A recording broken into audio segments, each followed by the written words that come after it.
मुर्दाबाद लाइव आ रहा है। मुर्दाबाद मुर्दाबाद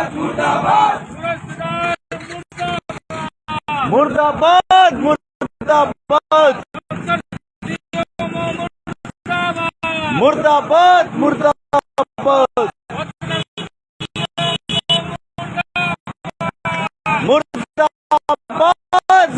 मुर्दाबाद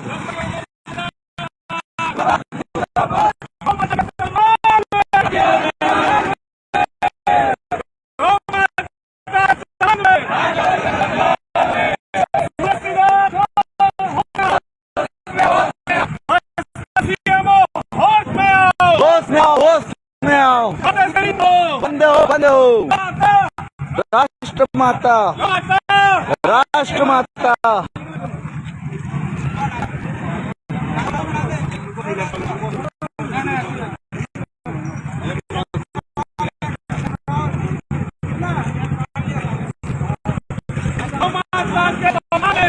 खड़े मैदान में।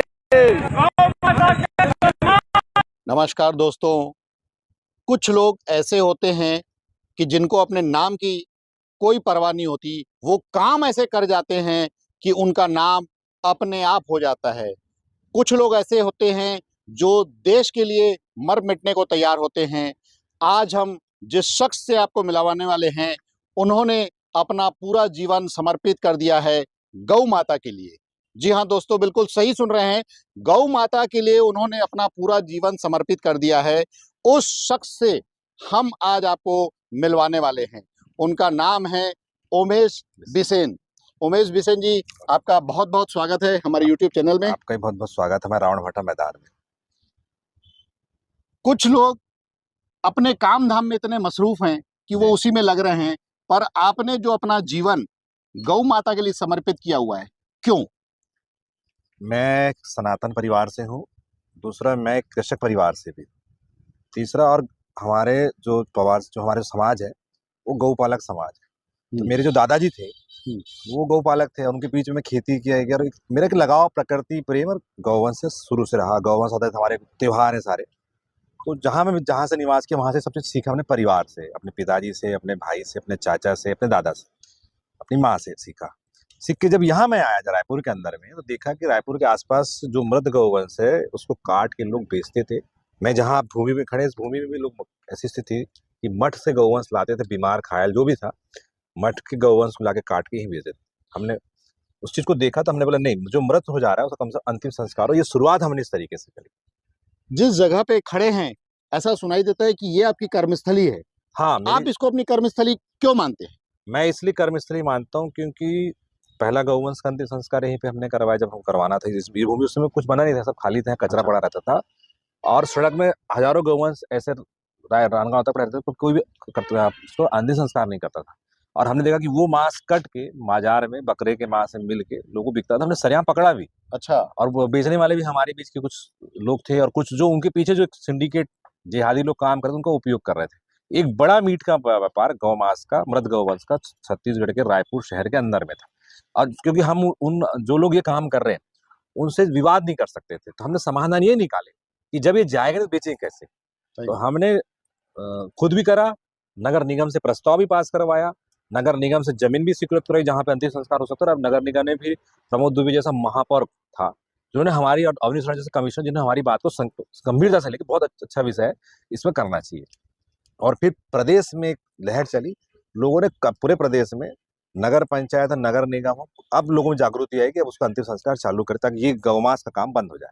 गौ सेवा की सेवा करते हुए, गौ माता की सेवा करते हुए लगभग कितने साल हो गए आप? लगभग 20 से 21 साल होने जा रहे हैं। तो क्या ऐसी कभी नौबत आई है कि ये सब करते हुए जो जिहादी लोग हैं, विकृत मानसिकता के लोग हैं, जो इसका व्यापार कर रहे हैं, उन्होंने आपके ऊपर कभी जानलेवा हमला किया हो, कभी आपके ऊपर FIR कराई हो, ऐसा कभी हुआ है? ऐसा दर्जनों बार हो चुका है। ये मेरी आग भी चली गई है, अभी बता रहा ना, उंगली से लेके मेरी मेरी मेरी रिपोर्ट पढ़ेंगे तो दोनों पैर टूटे हैं, दोनों हाथ टूटे हैं, और मेरी पीठ में एक हल्का सा दरार है। मैं दंडवत, मेरे को ठंडे में डॉक्टर करने ने मना किया है, दंडवत यात्रा मत करना, तो ठंड में दर्द ज्यादा होगा क्योंकि हड्डी चिपकेगी चमड़ी से, तो उसको पेन होगा, फिर आप ठीक नहीं हो पाओगे। तो मैं ठंडे में नहीं किया, पर गर्मी में बरसात में कर सकते हैं, इतना असर नहीं पड़ता करके। तो ऐसी मार लगी हुई है, अस्पतालों के भर्ती रहा हूँ, 15-15 20-20 दिन भर्ती रहा हूँ, फिर अपने हिसाब से काम किया। फर्जी एफआईआर तो इतनी हो चुकी है कि अब उसे डर नहीं है, अब कोई कितनी भी एफआईआर करे, आना जाना सब लगा रहता है, क्योंकि हम अपनी जगह सही है। मतलब ये सब आप होते सुधरने का नाम नहीं लेंगे, गौ माता की सेवा करते रहेंगे, चाहे आपके ऊपर कितने भी प्राण घातक हमले हो जाए। नहीं, जो नीतिगत काम कार्य सनातन धर्म ने दिया है या हमारे राष्ट्र ने दिया है, उस काम को करते हुए ऐसे तथा कथित जो लोग हैं वो आते रहेंगे और ये सब काम होते रहेगा। इतनी आप जो सेवा कर रहे हैं, सोशल मीडिया से हम आपको देखते रहते हैं, फॉलो करते रहते हैं कि आप दंडवत यात्रा गौ माता को बचाने के लिए करते हैं।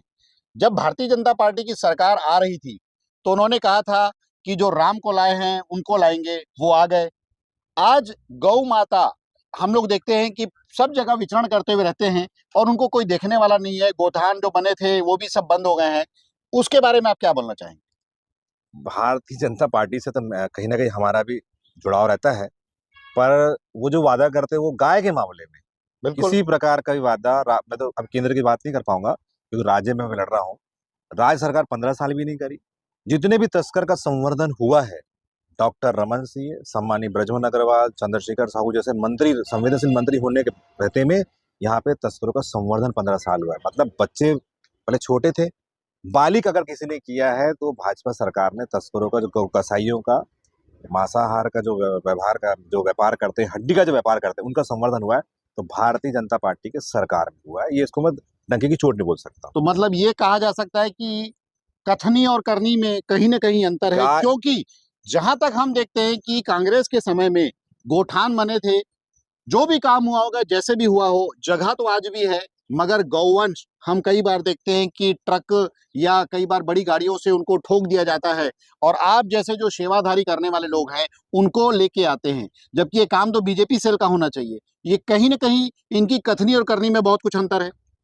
वर्तमान में नहीं, 15 साल भी कथनी करनी, गाय वाले मामले में जी। कथनी करने में, बोलने, सारी चीजों में बहुत फर्क है, जमीन आसमान का फर्क है।